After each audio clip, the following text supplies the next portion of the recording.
السلام عليكم ورحمة الله وبركاته. دلوقتي في مفاجآت هتعجبكم. بصوا عندنا ايه. أول مفاجأة القص الأجازات رموا فكوا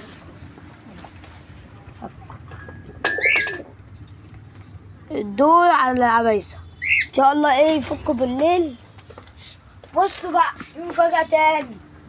تعال اهي القص المساويد رموا اول حصواية، لسه هيرموا التانية. والضجر العبس ده انا مش عارف بقى ايه اخباره، وراد على البيت دلوقتي. فتقريبا يعني لقينا ميامتين صغننين لقيناهم في الشارع مرميين كده، الكلب كان هياكلهم، رحنا خدناهم واديناهولهم. انا افتكرته هيضربهم، دلوقتي دبناهم بقى ياكلهم وبقى يلبنهم، وحتى الزغاليل اللي بتطلع ياكلهم معاهم. بس في جبنا حمام جديد.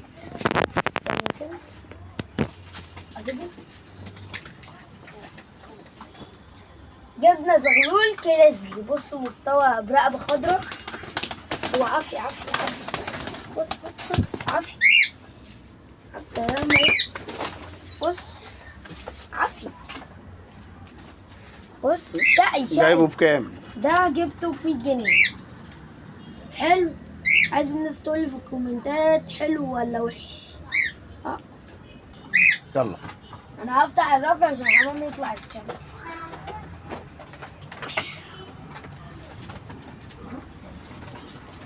انا على فكره يا جدعان انا عملت دبل البسها للزغاليل اللي بتطلع دي. العصفور ده ان شاء الله ربنا يفرجها علينا ونجيب له انتايه ويبيدوا كده ويطلعوا لنا زغاليل كده حلوه. وده حلبي على انجليزي. يلا نطير مع بعض.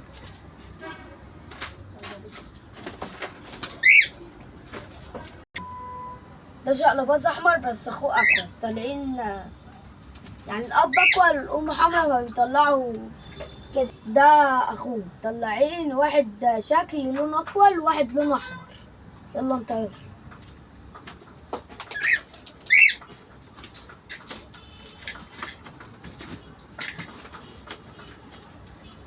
الزاجل دول طالعين عندي وانا اصغر غاوي في مصر واتحدى اي حد.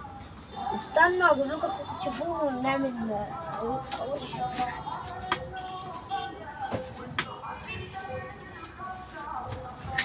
القص الزواجل دول طالعين عندي وانا اصغر غاوي في مصر واتحدى اي حد عنده قص زواجل زي دول جنبي. يلا نطيرهم.